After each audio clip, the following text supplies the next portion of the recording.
예, 지금 우리 당에서 윤석열 대통령이 김건희 특검법 등에 대해서 거부권을 행사할 경우에 권한쟁의 심판을 할 것을 검토하겠다라고 하자 국민의힘에서는 반발을 하고 있습니다. 헌법상 대통령에게 주어진 고유의 권한인데 거기에 대해서 권한쟁의를 검토하겠다고 하니까 이것은 꼼수다 뭐 이런 식으로 이야기를 하고 있습니다. 그런데 대통령 고유의 권한이라 하더라도 남발해서는 안 됩니다. 그렇기 때문에 보통 내재적 한계가 있다고 합니다. 예를 들어서 말씀드려 보겠습니다. 대통령에게는 사면권이라는 고유 권한이 있습니다. 헌법 문헌상에는 이 사면권을 제한하는 문구가 들어있지 않습니다. 그러면 자신의 가족들의 경우에 무조건 다 사면을 해줘도 됩니까? 그렇게 되면 대통령 가족은 우리나라에서는 어떠한 처벌도 받지 않는 신성 가족으로 탄생되게 되겠죠. 그렇기 때문에 이런 사면권 행사는 안 된다라고 보는 것이 일반적입니다. 그렇기 때문에 이 거부권의 경우에 또 이와 같은 논리로 내재적 한계가 있다라고 봐야 되는 것입니다. 특히 지금 쌍특검법에 관련돼서 한동훈 비대위원장이 독소조항이라고 얘기했던 게 크게 두 가지인데요. 하나는 수사 과정을 브리핑한다는 내용이었습니다. 그리고 또 하나는 시기가 총선에 임박해서이다라고 얘기했습니다.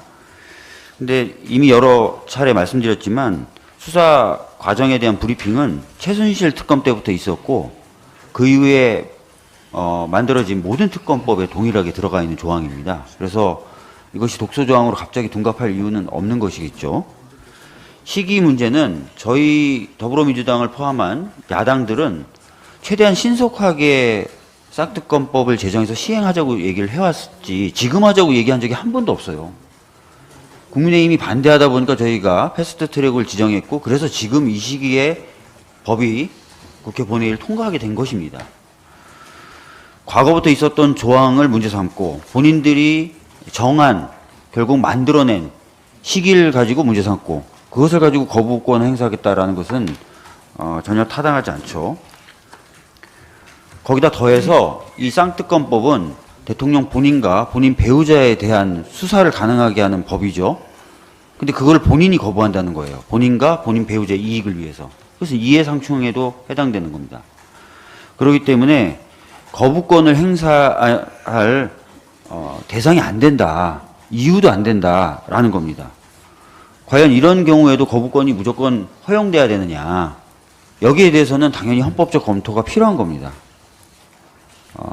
그렇기 때문에 저희들이 이 권한쟁의 등을 검토하겠다는 것이고 아무런 이유 없이 권한쟁의를 검토하겠다는 것이 아닙니다. 오히려 대통령이 입법권을 존중하고 또 국민적 요구를 존중하고 또 자신이 얘기해왔던 공정과 상식이라는 우리나라와 우리 사회의 가치를 존중한다면 거부권 행사를 안 하는 게 맞죠.